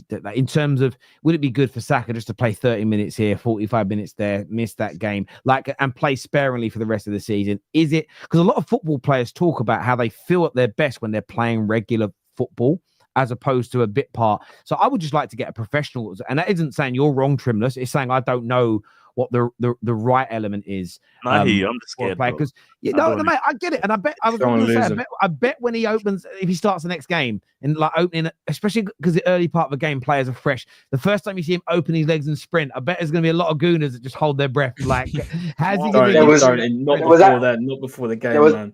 There was actually a point during the game tonight where the ball looked like it was going out, and he kind of overstretched a bit to keep it in play, and I was sat there wincing, thinking, fuck, is he going to go down again? Be careful, man. Bro, it's scary hours, bro. It's actually scary hours, man. I can't lie. But the only problem is now, I feel like Arteta's going to look at his performance tonight, think, okay, he's come off the bench, he's scored, let's start him straight away against Everton, which personally I don't think is the right decision. Even if he stunk it out today, Arteta is desperate right now. He's in a desperate situation. But then again, he's going to play Saka, bro. He's going to right. Saka. Are we that desperate? Let's be real. Arteta needs results. He's going to play do Saka. you know what though? I really want to find if it's next season, we need to get Wanyeri in this team more though. He needs to I know obviously Saka is the main man, but we need to find ways to get this guy into the team more. If the rumors are true and Partey goes, you drop Rice to the 6, you play Odegaard in his actual 8, left 8, and Wanyeri in the 10. I don't think that's a bad midfield. I want another 10. I can get behind that. It's tricky. Yeah, it's just going to be an interesting one. This year says, please sell Garnacho. I was saying this on the United stand the last few weeks. Like, as long as the replacements are better, and one of the links that we were talking about on the show was like Semenyo, and I'm just like, That's not good enough. It's not good enough. But Semenyo was the link. So I was talking about him as a player. I'm like, if we sold Garnacho and Semenyo was the replacement, I still see that as an improvement. But I just want us to find better. And if we can find, and there is better out there than him. I saw this guy did a TikTok video where he named 100 wingers that were better than Garnacho. And I was actually getting to a point where I was like, some of it's based on form and the season they've had versus his. Because if you went back a year ago, you might not be saying it. But I was like, there are a lot out there that are just better than him. And we need better. We just do. Man United fans have got to wise up. Arteta should have left Ethan on and taken off Martinelli. No, he was having a great game. Martinelli, I think Martinelli is to get the second goal, bro. What are you on about? We wouldn't have won Martinelli the had a good game. That goal was offside, man. I think ideally, if you were going to take anyone off, I personally probably would have taken Odegaard off. Put Wanyeri in the 10 and have Saka out wide. Give him the managerial role, man. He knows. Terry, didn't Chelsea offer you 60 million for Garnacho? I don't know if an official bid ever came in. I think there was inquiries. But listen, honestly, if Chelsea offer £60 million for him, I would. I'm at a point where maybe it's today and I'm frustrated, but I feel like we can get better. I think we can get much better. I would give Højlund and Garnacho to Napoli for Arsenal. I'll give them both and money. Well, the manager you want bigger, you want better, don't you? Yeah, the manager's just come out now and said this, and I don't disagree. I don't think he says we were so near the Forest box, but we lacked the quality in the final third. We have to improve, and we have to push the opponents more into their half. Now we have to improve, and we have to improve, and we are pushing the opponents back more into their half. Now we have to improve in the final third. They have lots of men behind the ball, and it's hard to make the connection to get inside the box. It's always frustrating when you don't win, especially when you look at the game, and we deserve more than losing it. Today we pushed the maximum that we can. We were so near the goal, especially in the end. And that's also why this manager keeps talking about this, that he wants to push teams back and pin teams. That's how he wants to play. Ideally, we will play transitional at times. And that's, again, why when it comes to the Elanga conversation, I just can't be having it. And it sounds, people say you're being disrespectful to Elanga. These are the same people in my comments 2 or 3 years ago saying Elanga ain't it, sell him. And that's the bit where I'm not just going to let that drop. You know what I'm saying? Is Elanga more prolific than Garnacho? He has been. I mean, the stats don't lie. He has been much better. However, could we see a difference in numbers if Garnacho was playing in a team like Forest with the way they operate, and if Garnacho would Elanga have this amount of goals and assists playing for Arsenal this season? I don't think so. I don't think he would have that many goal involvements. But go on, mate. There are certain players out there that only work in a particular system, and I feel like Elanga is definitely one of those players. Mm-hmm. Yeah. The thing is, every player, barring the 1% who are just amazing, work in a particular system. Jadon Sancho works in a particular system. Yeah. Elanga, Rashford, everybody does. Yeah, well, I think a great example is Jamie Vardy. I still think, I know he was loyal to Leicester, but I still think a lot of clubs looked at the salary they have to pay and the price to get him out of Leicester when he was in his pomp. And I think a lot of teams looked at it and said, so much of his quality comes where the ball's knocked into space at the back, And I think the Arsenal, this was very well documented at the time. Arsenal looked at it and just said, we don't get that amount of space to knock the ball into at Arsenal. How is he? And we saw that when he played for England, he was never anywhere near as good for England as he was for Leicester. And that's because, barring when England play 2 or 3 of the best teams in the world, 99.9% of teams sit back against us. And it's a different way of playing. But as you say, there's always this. It's like defenders. We do this all the time. Maguire at Leicester and for England in a back three, in a team that sits in a Leicester team that sat back, as an example, and in an England team where there was a 3 around him and he wasn't on the halfway line, he looked very good and comfortable. He moved to Man United, where he was exposed to more one-on-one defending and much higher up the pitch, and he got made to look stupid. It wasn't because he went from being a good defender to a bad defender. It's that we suddenly took him out of the environment and the systems that made him look quality. And you see that a lot with defending. Almost works the opposite way to a lot of the attackers that join big clubs. The attackers suddenly have less space, less room to run into, being closed down more, much tighter spaces. Defenders, when they go from smaller clubs to bigger clubs, typically they're more isolated, there's more one-on-one defending, and there's a lot of space in behind them to be exposed. So it's almost the opposite things happen, and you need to be able to adjust to it. The amount of defenders that look good in sort of low block systems, then it's not a guarantee they're going to be good defenders suddenly at Arsenal sitting on the halfway line with balls being knocked over the back. It's a different kettle of fish, and I think most football fans know and understand this, but I think we like to ignore it when it comes to digging out our rival clubs. That's why we need Isak and not Gyökeres. Do you know what? That line's used so much with transfers, and I agree with it. You know, when you bring in a player from a different league, you say they're going to take a year to settle in to the system, to the league. I don't know what it is with Gyökeres. I feel like he'll come in and he'll start flying. I think he needs those balls in behind. But I think that comes from a lot of Sporting play. Sporting, under Amorim anyway, they would pin a lot of teams back. Yes, there was balls over the top, but a lot of that came when they were leading in games, and suddenly the opponents are then coming out and attacking them.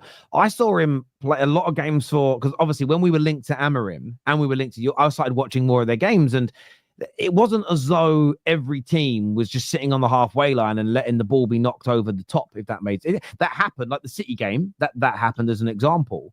But I think Gyökeres is very technically gifted on the ball. I think he's got good hold-up play. He's got great power. I get your point of wanting Isak. My view on the Isak situation is just, I don't think the price is more than double. I don't think Isak is going to deliver more than double what Gyökeres will, and you could then buy more players. So Isak's better, I agree, but I don't think that's a valid point. He fits the system. We're lobbing balls FC. He'd be perfect. I wanted to ask the Arsenal man them though. Ideally for the Real Madrid, what would you want to see as a front three? Like I want to gather where your mind's at. Because if I see Mourinho, I'm actually gonna cry. Bro, who would you put up? I don't want Mourinho with it, but who I would if we're playing against Real Madrid, I prefer to see Martinelli in the middle. And trust on the left side. I could get it. He's not going to do that. I'm just saying that's what. But the thing is, that's the thing though. But would we go? I take it. Do you want Martinelli so we can go direct through the Real Madrid defense? Yeah. But would we do that? I don't think we're not going to do that. I'm just saying like that's what my front three would be. So it'd be interesting to hear what you know what it is. I'm used to this team lobbing in balls left, right, and center at this point. I think it just makes sense to keep the cool guy up front. It just is what it is. You know, it's the way we play, and it's the harsh truth. As much as I'd love to see Martinelli in the middle. Do I think this manager would adapt to do that? No. I think if he sees, like, it's a perfect example. If he sees this system's working today, which is the perfect example, you know, when Marino scored those 2 goals against Leicester. I didn't want him to score, bro. I couldn't even celebrate. I know it's bad. You know, I'm on that fence too, but then again, you're against your club if you don't celebrate. But it's like you look at it in hindsight. We're going to go against Real Madrid doing the exact same thing. Is it going to work against Real Madrid compared to Fulham? You've got to adapt. It's that, yeah, it's there. On Sporting, on Gyökeres, when I look now, they have the most amount of possession in their league at 61%. That doesn't mean there isn't high lines at times, but I've seen people sit back, and they've only scored 4 counter-attack goals all season. Interesting. But they've got 45 from open play. Now, I do think what's interesting about the stat on that is what constitutes open play versus counter, because I think Nottingham Forest only have 7 goals, maybe 8 now that are constituted as counter-attack goals. So maybe it's an amount of passes or whatever else that goes into that. But I'm sure for the counter-attacks, the passes just have to be forward and direct. Like as soon as you start passing backwards, it doesn't class it as a counter-attack. Yeah, maybe if there's one, but then I suppose then what happens if there's a cutback on the counter attack? Because that would be considered backward. Again, I'm not saying you're wrong. I would just like maybe I can tweet Opta and they'll tell us. But there has to be something that classifies a counter attack versus. I think sometimes we as fans, well, we must do it as well. The amount of times I've seen someone go, "Oh, what a tackle," and then the stat comes up and it's classed as a block, and I'm like, I just call that a tackle, bruv. Like it's, do you know what I'm saying? Or sometimes interceptions are not interceptions; they're actually tackles. Oh, because he slid, but it was more of an interception. Because I think sometimes the stats can be a little misleading. The Leicester Premier League winning team plays similar to Forest, and the great player in that is Riyad Mahrez, because Riyad Mahrez had the ability to go from playing counter-attack football to sitting against teams that play low block. Because what was the difference between him and other wingers like Mark Albrighton is he had great technical ability.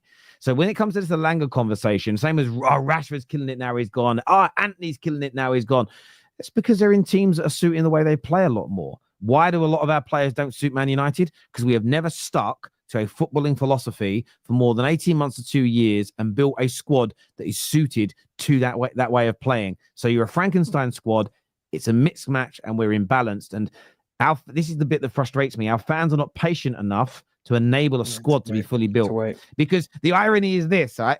I hate projects. Well, if Nottingham Forest had given up on their projects 6 months, a year in from when they got, prior to when they got promoted, but from when they joined the Premier League, they wouldn't be doing what they're doing now. This squad and this team has been built, irrespective of the manager, over a 3 to 4 year period. It takes time. You have to give it time. But again, the irony is Forest got taken over by their owner in 2017 and they've built to this point. Everyone's going, I want to do what Forest are doing. Look how quickly they did it. It's been fucking 8 years, you morons. 8 years of building to get to this fucking point. That as well. So yeah, I think it was Sunshine said this about Amorim, where he said that people want what Sporting had with Amorim. But what they're forgetting is that how long it took for those flowers to bloom. It took years of squad building, training, coaching to fix a broken football club, a broken institution. It wasn't just him, the sporting directors, everything culturally behind the scenes. It took years to fix that club. And it's going to take Man United time as well. And I think United fans having hour-long fights over we should have kept Elanga or we should never have sold Fellaini, or can't we get a time machine and bring Rooney back? There's such big arguments to be had as well. You've got to look at it in hindsight. There's such more bigger conversations to be had. I think United are going to be stuck in this, not this rut, but in this situation of you're going to be having to build. It's going to be it's going to be a long time, but that's due to the fact of, when I mean a long time, I mean 4 to maybe even 5 seasons but it's due to the fact of you stopping, starting, going back again, new manager, stopping, starting, new rebuild. It's the repercussions. You can't say that because the United fans don't want to hear the root cause of the problems. They just want to blame the people who are new to the club. And then move on in it. But when you actually get down to the root of the problems and how we're supposed to fix it, no, we can't do that. We're Man United. We should always be the best. You should win straight away. Yeah, we're not the feeling best, are we? So have to keep Amorim though. I can't lie. Yeah, you can't keep the manager, man. You can't. I think next season Amorim will have a much stronger campaign.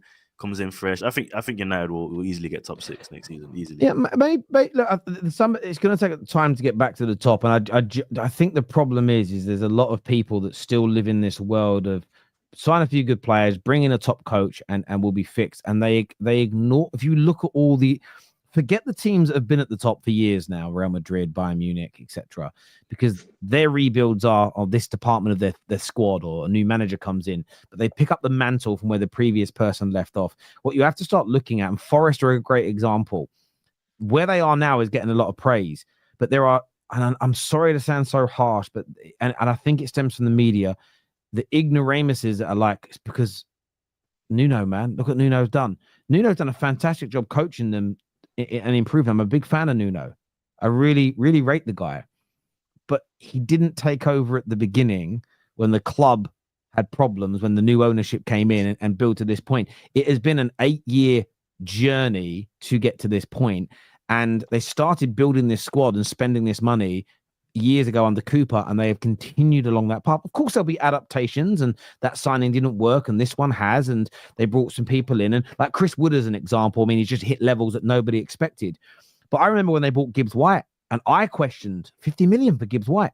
He's done fantastic for him, and we've all done this. And the problem is that we as not rivals as such, not everyone views them that way, but we as sort of non-Forest fans, we are not appreciative of everything that's gone on at that football club to get to this point. We are just seeing this stage, this outcome, and it's like, I want that.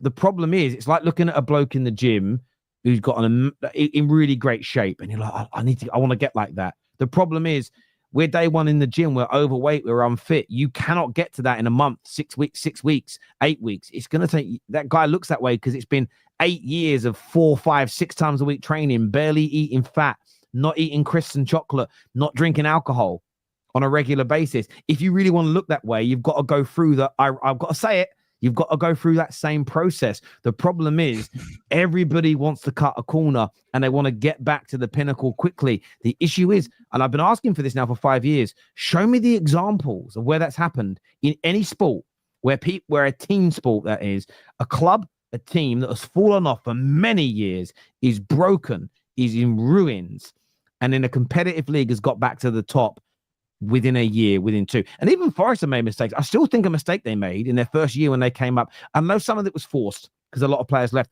I still think year one, they bought too many players. It took Cooper too long to get that team ticking over together. I still think they made a little bit of a mistake there as an example. And you've got to adapt from it. They never did it again. It wasn't like the following summer they bought 30 players again. They changed it. But I just sometimes feel like everyone I think it's because of Arsenal, though.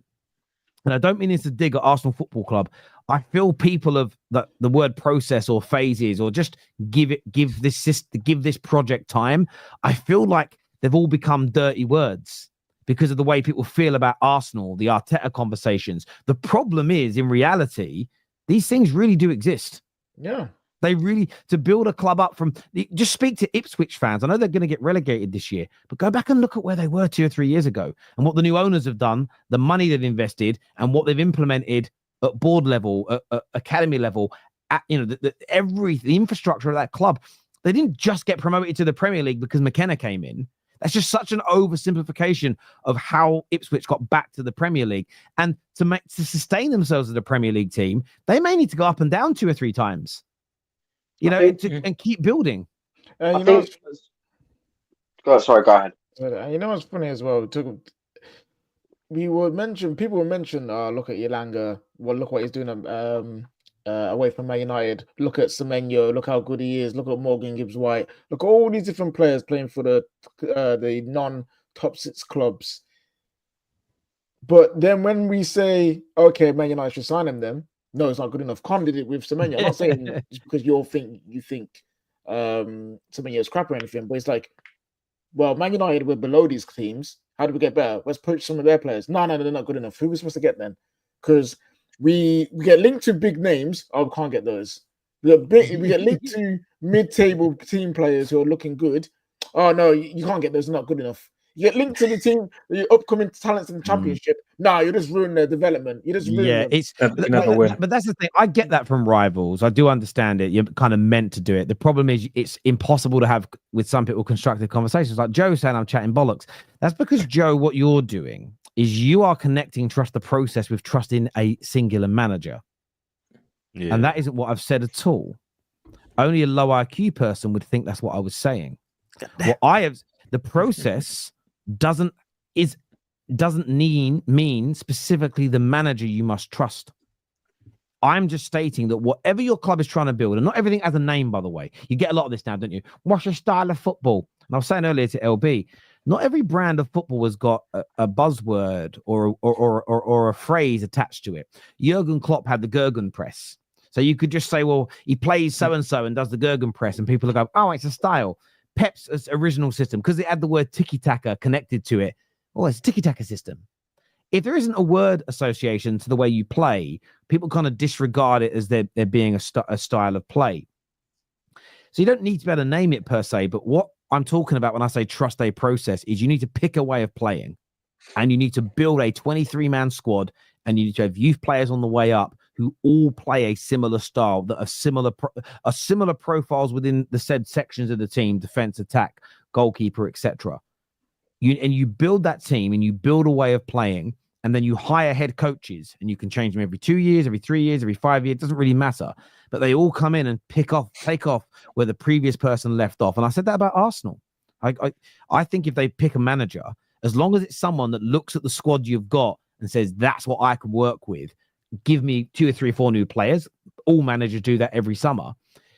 Then you're winning. What you don't want is for Arteta to go to interview a manager and the manager says, yeah, like 20 in the next 3 or 4 years, 20 of these players have got to go. They're not my type of players. That is a bad move. It's why Liverpool said no to Amorim, because the way Amorim plays would mean an absolute ripping gut in the place. And Liverpool were right in not gutting. I mean, they've got other issues themselves of renewing deals, but they went for a manager that didn't need to gut that squad to get it to perform. So when I talk about trusting processes, and if you think what I'm saying is wrong, tell me why articulately. Break down why it's wrong. By the way, don't give me, but Madrid do exactly what I'm talking about. They build a squad with a particular profile of player, and they hire head coaches to train that team and to pick that team and make it operate and work.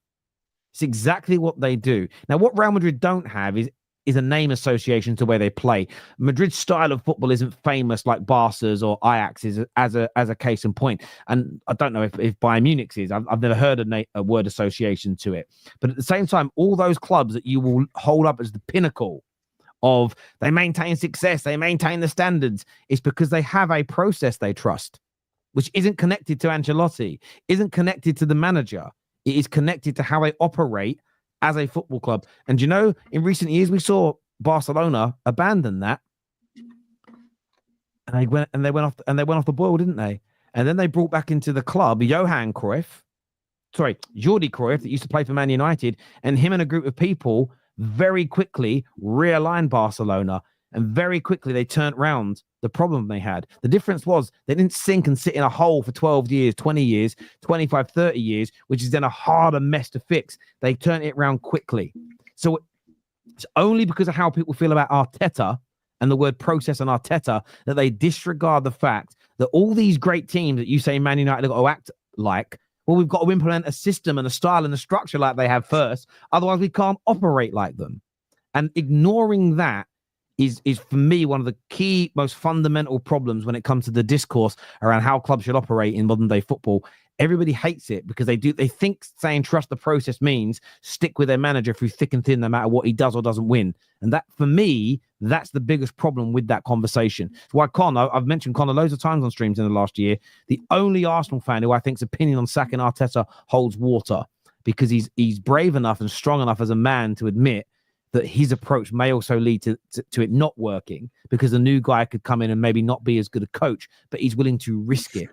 But if you're an Arsenal fan that truly believes you built a brilliant structure, you have a very good squad, you have a great culture, the likelihood of it just collapsing and falling apart and going backwards is quite low, in my opinion. And even if you did hire a new coach that wasn't good enough, you can get rid of him and bring someone else in. You know, managers at football clubs should be plug and play to a certain degree. Of course, you want them to be influential and great motivators, but the club should not be built in the image of a manager where it all falls down without them. I think that era is long since past. It really, really is. Especially as that was very much a British and English way of doing things, not a European way. And we barely have any British or English managers. So it stands to reason that the way our clubs operate has to echo the way coaches are developed on the continent and abroad, and they operate in more of a Man City, more of a Liverpool, the way they're now operating system. So, yeah, look, you guys can say it's waffle and bullshit, but I'm only repeating back to you the way the clubs that you hold up as your gods, Standard FC, how they operate. So how can you behave like Real Madrid if you don't have a structure like they have? Doesn't make any sense, bro. It's a load of old bullshit. I also think a lot of people kind of look at signing players as if it's FIFA career mode. Oh, you get all the best players in the world in the best positions and you expect it to work. It doesn't work that way. Football doesn't work like that. You need to bring in players that are set in a typical style of play, like you said, Terry, and will work and bring the club forward. You can't just, fair enough, it's all well and good bringing in, like, you spending hundreds of millions of pounds on Mbappe, or you're bringing in someone like Osimhen, but unless they fit your style of play, it's not going to work. But you do get the red. Just look at Chelsea. Exactly. When Todd Bowley took over, he had more money than sense. He started bringing in players like Enzo Fernandez. You're looking at Caicedo, Gusto, and stuff like that, and it didn't work. They weren't. Not only that, they were bringing in players. Have a structure.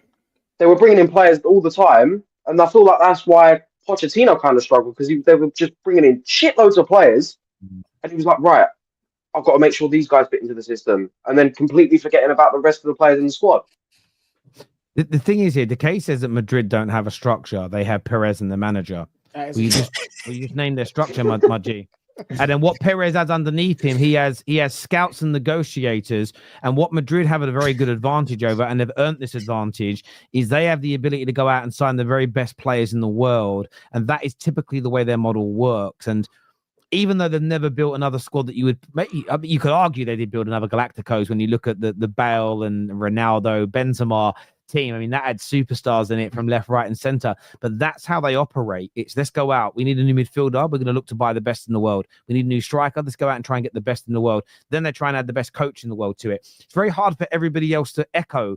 I mean, it's actually impossible for everyone else to copy that structure and deliver the same caliber of player and manager, because the types of players they sign are a finite commodity. There isn't enough of them to be spread across 20 teams in Spain, 20 teams in England, 20 teams in Germany, but they still have a model. What I would say about Madrid is they're a bit of a unique case because they're able to deliver in their model above and beyond pretty much everybody else, barring a few teams, because of what they have earned as an example. So, but there is certainly a structure at that football club that they operate to and have done for many, many, many, many a year, my friend.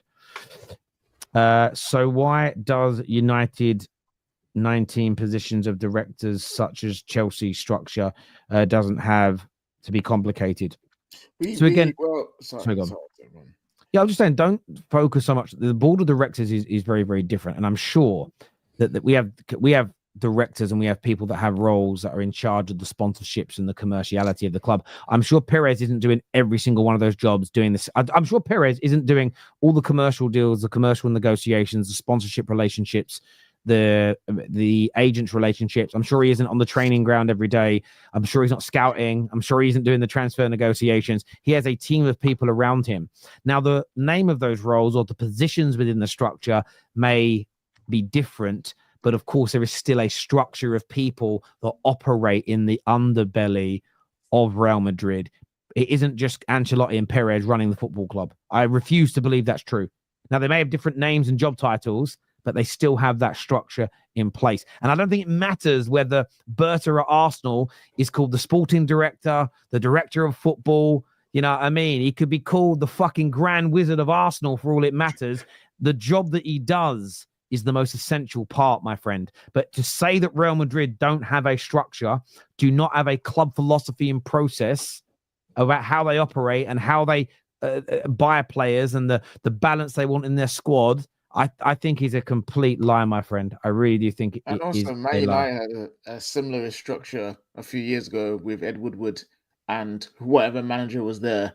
And look where that got us anyway. So, yeah, we need to make it work because we need to make it work and how we make it work. There we go. Yeah, I think you guys missed an important question. Somebody said, what phase is Garnacho in? This whole phase stuff, man, is killing me. I swear to God. Do you know the phase thing so interesting though? Because again, I just feel like what Arteta said, we're still in phase 4. We haven't got to phase 5. But I agree with him because he only believes that phase 5 starts when you win the Prem or the Champions League, and you're then in that kind of phase 5 is the winning era. And I think the phases are all over the place. Tara. He told Willian that we'd win in 3 seasons of the Champions League when we signed him. For me, the whole phase stuff's all over the joint. Listen, and I don't want to overly defend him here, but you also got to remember, right? You've got to look at it from this perspective. Say you are trying to convince somebody. So I was offering you some potential work the other day. I'll speak about it on camera because it ain't wrong. Nothing I said to you was untrue, but of course I'm going to big it up as best I can. So you're trying to convince a player to join. I think we could win the Champions League in 3 years. I'd much rather my manager say that than how do you think it's going to go? I've got no fucking idea, William, when we're going to win. Do you want to join? I do get it, right? I do get why it annoys people. I do. At the same time, I sometimes feel it's kind of the language is sort of over-egged a little bit. Yeah, but it's your club. Maybe you could say, oh, but I'm going to have you playing in this amount of games. If you get maybe this amount of goals, I may give you a bit of a bonus. We may agree on that. Saying you're going to win one of the biggest trophies you can possibly win in a certain amount of years is like, come on. But hey, listen, I don't know. He left in a year anyway. Sometimes you have to show players that you want it. Sometimes you And have he to show scored players against that free kick against West Brom. So cheers, Willian. And I'm actually kind of glad he didn't score tonight either. He came on, and I was like, this guy scores. How much money does Arteta need, Terry? Explain. For me, it isn't about how much Arteta needs, it's how much Arsenal Football Club need. Because I don't think there are many Arsenal fans, whether they like Arteta or not, that at the beginning of the season felt that their attack had enough firepower in it to win the league, as an example. So for me, Arteta needs to be spending consistently and close to what all the other top sides in Europe are spending if he wants to win and remain consistent. You just got to hope that that money is being spent correctly. So in the time that Arteta has spent £610 million at the club and Arsenal have spent that, Man United, Chelsea, City and Spurs have all spent more. I actually think Arteta needs even more money to be spent. I don't think it's about maybe not Arteta. To get the striker, it does, yeah. the club. So yeah, No, I'm saying let Berta do it now. I don't want to see. I agree with you. I agree with you. That 100% agree. And even myself, and I talk about the structures. I still use old-fashioned English football language. The manager's got to spend more money. Arsenal have to keep spending, irrespective of who the manager is, because you shouldn't be buying players that are specific to a manager that no one at the club rates. If you're doing that, that is what's got to stop. And Stu here says exactly structure. Stu, you're a City fan. Your whole success is built upon the structure that Sheikh Mansour and his team have meticulously, surgically put together over the last 10, 11, 12 years. And yes, Pep Guardiola has been at the helm as the head coach that has brought that all together on the field of play and made it work. But without the team bringing in the right sponsors and the right money, without the team that built previous title winning sides that enabled you to earn more money, to enable you to buy better squads, to move up the ladder of football, Pep would never have joined you because of the jobs he takes. He never walks into up and coming. He walks into things that are almost sure things where there's a lot of pressure and there's a lot of money, but you have to be of the pinnacle to work on. So I think City fans pushing back on structures has to be one of the most clinically depressing comments you can hear in football, because your club's success is built upon the structures at your club, and your own manager calls it out, and your own manager thanks what goes on behind the scenes. To ignore that and think it's run average and just Pep turned up and made you brilliant, I think again that is a reductionist view of how football operates. It really, really is. It absolutely is. The only problem is wage structure. Yeah, like Arsenal don't pay. And again, though, Arsenal can't spend as much as everybody else in totality. They don't earn as much as everybody else. If Arsenal and Man United both pay 50% of their income on salary, Man United are paying a lot more in salaries than Arsenal. Arsenal can't afford to pay what Real Madrid do in salaries and spend that money on and spend money on transfers like Real Madrid. So there's always going to be, no matter what the PR, no matter what the owners say, use your brain. If you make 600 million a year and another club is making $1 billion a year, there's no way you can spend as much as them over a decade-long period. It's impossible. So at the same time, though, your expectations have to adjust slightly. You can't. I don't think a Gooner saying I want us to be as good and consistent as Real Madrid is making any sense. I don't think it's plausible to be that good as consistent as them, because you can't spend like them. You can't hold on to all your talent like they do. However, it doesn't mean you shouldn't expect to win league titles. It's about balance in your thought, I feel, when it comes to these conversations. Okay,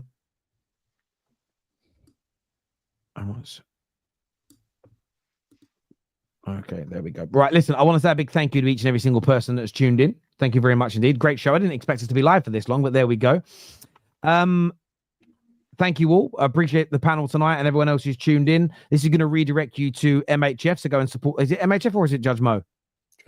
Judge Mo. So go check out Judge Mo's channel now, people. Until next time, take care. Goodbye. God bless. And we'll see you all again soon. Peace.